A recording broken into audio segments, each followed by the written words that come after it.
iRacing has a pretty decent list of cars and you want to know what to spend your hard-earned money on. I understand, I've been there and I still am there. There's always new updates and it's hard to know which ones to buy. Now this is going to be the top 5 cars that I think there is in the current used cars, the best 5 to drive. This is not including the legacy cars.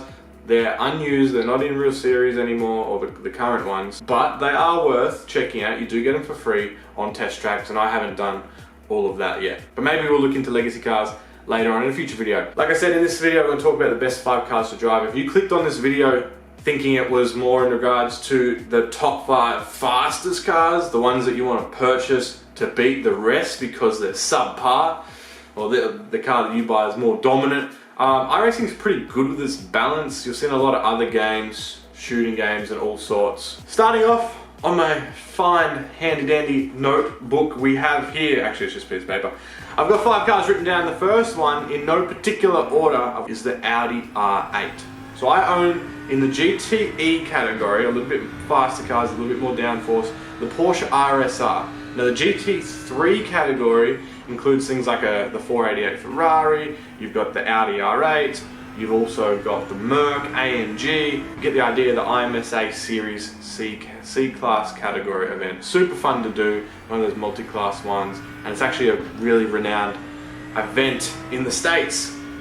The Audi R8, super fun car to drive, and I actually took it for granted. So it's one of the quicker cars in the category. It seems to perform a little bit better, and we're talking like tenths at best if you know how to drive it, if it suits your driving style the best. And I always didn't have a liking for it because it's real sketchy in certain situations. So let's think of Spa, the back section, the flat out, in some cars, full throttle, double right as you're heading in, sorry, double left as you're heading in to that big final chicane where all the drama seems to unfold. That corner there, you can't hit flat out in the Audi first of all, and if you back off the throttle too rapidly, and I'm talking like it is just the most sensitive car I've had to handle in that situation there, in that section of Spa. You rip off the throttle a bit too quick, it gets a little bit of weight transfer, the back loses or gains too much weight, whatever it is, because the engine's the back, you've lost it, and that speed on that corner, the car's written off. If you don't hit the wall there, you've done very well by doing 360s up the straight and not getting hit from behind. So the Audi, a little bit of a pain to drive sometimes depending on the situation, but after driving the Porsche RSR, which is a faster car mind you, and then getting back into the Audi, I just realized how raw it is. It is just the V10 engine with this new X-Audio 2 sound that they put into it.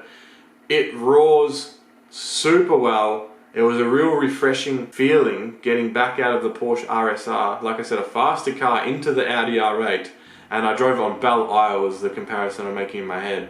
It was actually more fun to drive. It was really fun to drive.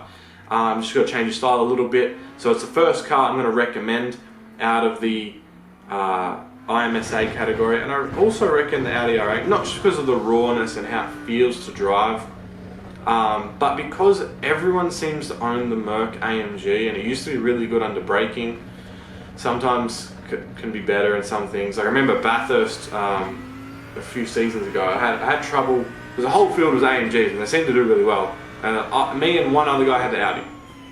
Didn't go too bad in that particular race, but I'd just like to see more Audis on the track. It's too many Mercs. Alright, number 2 is actually my favourite car in the game, hands down. Now that does change. I mean, if you've raced it for 2 seasons in a row, then you jump in a V8 supercar or something, the driving experience is fresh and new and can take the role of the number 1 car you have to drive. But the Porsche 911 Cup car, they have their own dedicated series. It's open setup. It feels so agile. If you haven't driven it, because you have to purchase it, it's very light. So think of a car that standing starts, mind you, and not a lot of categories standing start, so that's always a plus. I love a good standing start.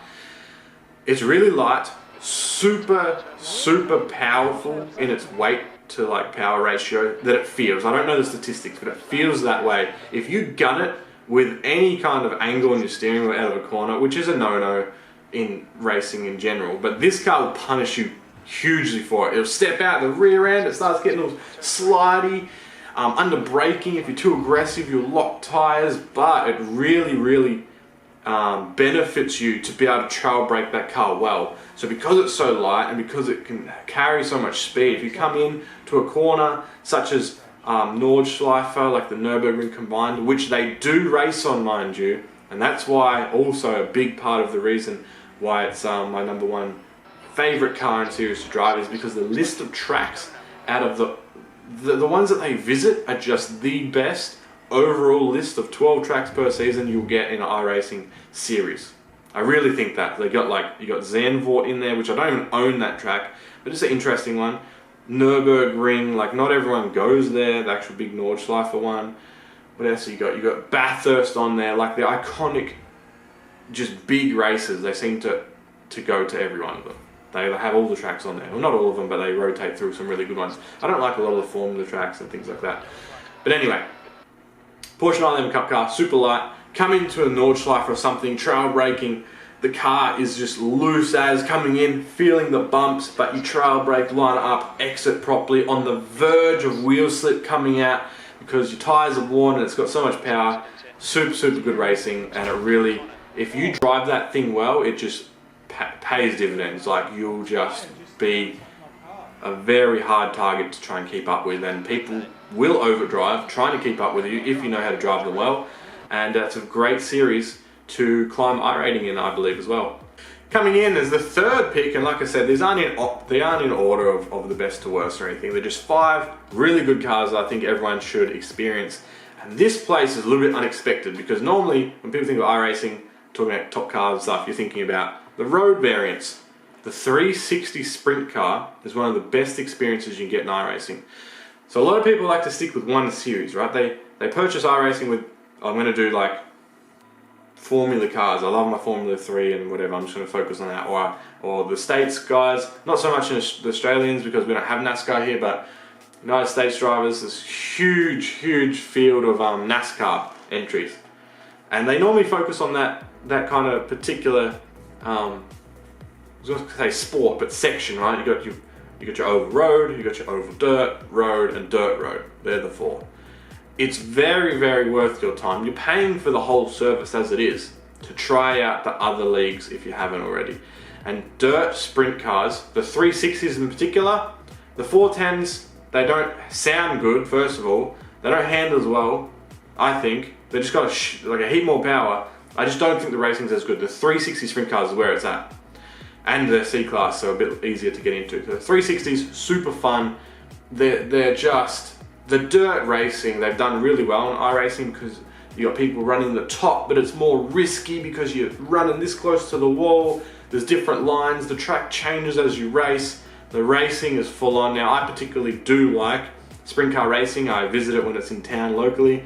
And even if it's not something that you've ever seen or been into, it really is worth your time. It's very on edge.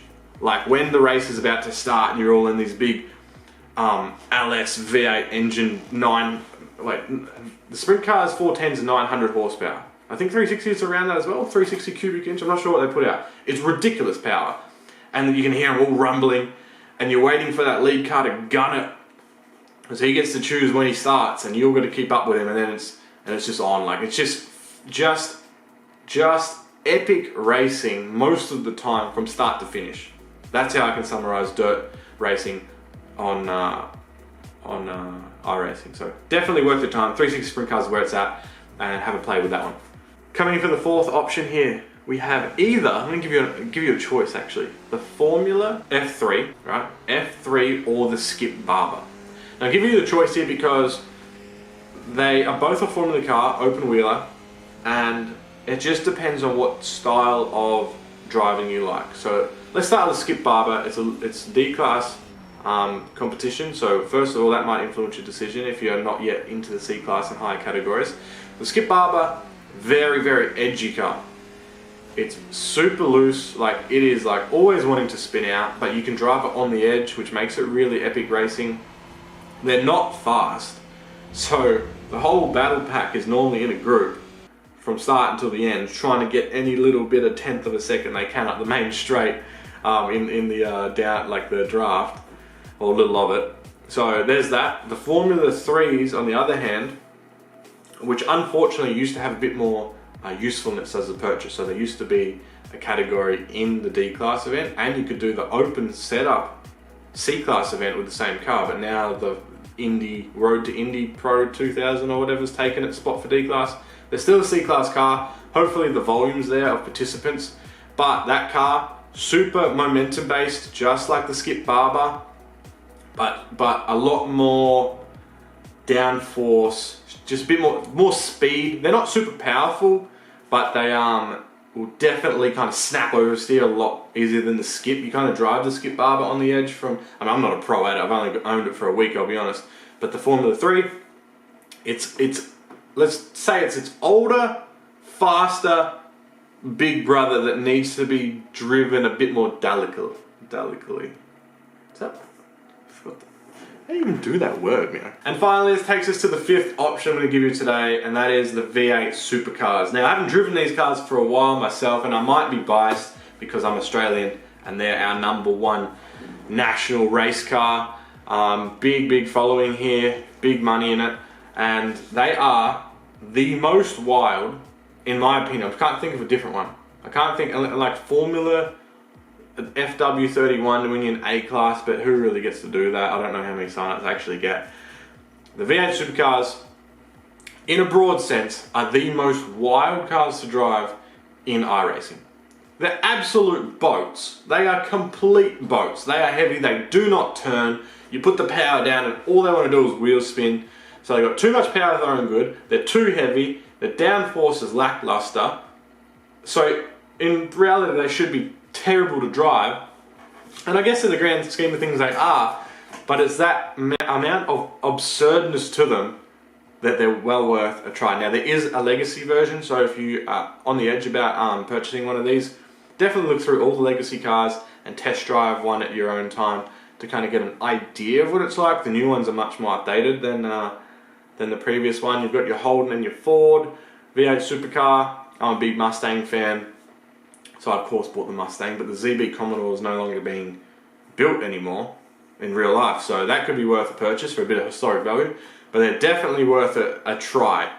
And I think when you try different cars here and there, skipping between cars all the time is not good, right? You're gonna like kind of confuse yourself. They all have their own little bit of their niche way that you have to control them, but it will kind of make you a more adaptable driver, kind of make you aware of different driving styles more, and just an overall better driver of iRacing if you do play with all these different cars. So for instance, the V8 supercar, really hard to turn in, right? A lot of understeer, too much oversteer, too much body roll, like they're just really difficult to drive. And then you jump into a Formula car and you can see how much more downforce they have, and you kind of make these mental notes of different aspects of driving, and it comes all together. So don't know if I'm kind of rambling here, but I think I've given a nice, well-rounded array of the 5 best cars overall to drive in iRacing. Let me know what you think. I'm sure that some people won't agree, like I think I missed some, or whatever it may be. Might be the case, but they're the ones that I've had experience with, and I think are the best 5, or well worth your money anyway. So thanks for watching, guys. I will see you next time.